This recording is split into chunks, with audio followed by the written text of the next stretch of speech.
여러분들은 ISTJ, ISFJ 유형하면 떠오르는 게 있나요? 아무래도 안정적이다, 보수적이다, 전통적이다 뭐 이런 식의 어떤 말들이나 밈들이 많이 돌아다니죠. 실제로 우리나라에서 여러 가지 통계 자료가 있어요. 그 중에서도 ISTJ, ISFJ는 항상 탑3 안에 들어가는 유형입니다. 표본이 수십만, 수백만까지 되지는 않지만 그래도 웬만한 집단, 뭐 공무원이든 대기업이든 공공기관이든 또는 그렇지 않더라도 모집단의 수가 늘어나면 늘어날수록 SJ 유형의 비중이 어느 정도 보장되는 그런 경향이 나타나요. 왜 그럴까요? 인류의 모든 역사를 지리학 그리고 또 지정학적으로 설명을 했던 총균쇠와 같은 맥락에서 해석이 좀 가능하거든요. MBTI 역시도 인간의 특성 일부를 설명하기 위한 이론이잖아요. 예를 들면 이렇습니다. 우리나라는 전형적인 농업국가였습니다. 그리고 그 농업은 반드시 집단으로 이루어져야 되죠. 그래서 각자 소유하고 있는 땅이 다르더라도 최소 마을 단위로 품앗이를 통해서 돌아가면서 경작이 이루어져야 됩니다. 이 과정에서 필연적으로 집단적인 문화가 형성이 됩니다. 그리고 농사는 텀이 길죠. 뭐 하나 하면 계절 단위, 년 단위, 10년 단위로도 움직입니다. 그래서 나이가 많은 사람들을 우대할 수밖에 없었습니다. 어떤 효용이 입증될 만한 지식이 쌓이려면 오랜 시간이 필요했기 때문이죠. 그리고 그 세대를 거듭하면서 과거로부터 축적된 지식에 의존하게 됐습니다. 마찬가지로 기술의 개발, 변화도 상당히 느리게 나타났어요. 땅의 컨디션, 하늘의 컨디션, 이렇게 인간의 힘으로 어찌할 수 없는 요소들이 굉장히 주된 요소였기도 했죠. 그렇기 때문에 그동안 해보지 않았던 걸 갑자기 해보거나 특이한 시도를 하기는 어려웠죠. 이미 형성된 환경이나 조건을 극복할 수 있다는 좀 공격적이거나 모험적인 의지 역시 꺾이기 마련이었을 겁니다. 즉 집단적이고 보수적이고 전통적이고 또 수능적인 문화가 형성됐을 거라고 강력하게 추정해 볼 수 있죠.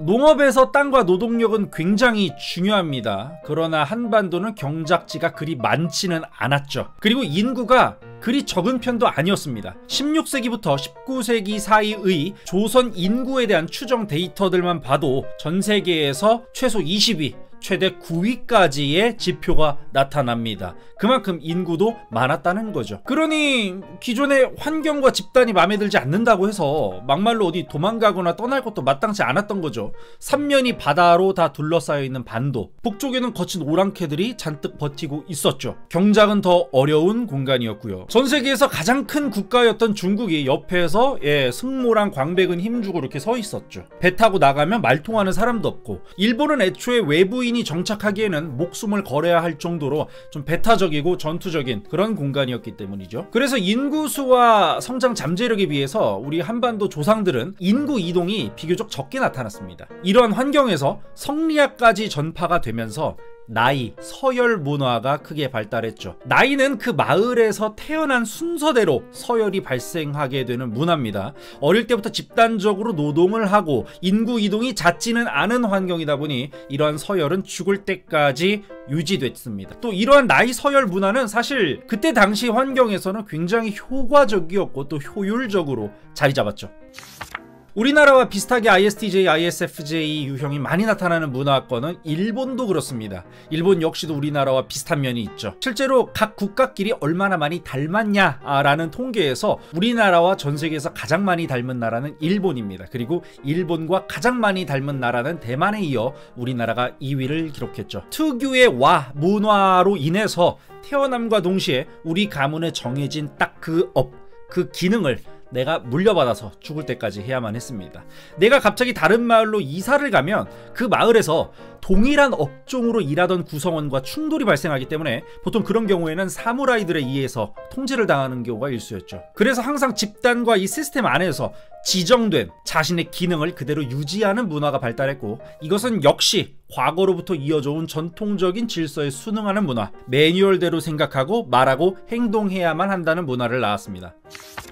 근데 신기한 건 땅이 넓고 인구 밀도가 매우 낮은 환경을 찾아보면 북유럽이나 러시아 같은 게 있겠죠. 농사를 짓기에도 적합하지도 않죠. 이러한 나라들은 ISTJ나 ISFJ 유형보다는 인프제나 ENTJ 등과 같이 N 유형들의 사람이 더 많습니다. 태어나서 주로 마주치는 것들이 사람, 옷, 어른, 수백 년간 유지된 문화, 그로부터 파생된 고정된 생활 방식, 이 어떤 한반도와 달리 북유럽이나 러시아 사람들은 자연, 하늘, 별 등을 보면서 언제 마주칠지 모르는 다른 부족의 사람들, 야생의 들짐승들을 잡아야 했죠. 땅이 넓으니까 어디로든 내가 발걸음만 옮기면 떠날 수 있었고요. 농사를 대규모로 지을 수도 없으니 개인이나 소수끼리의 독립적인 생활 양식도 나타납니다.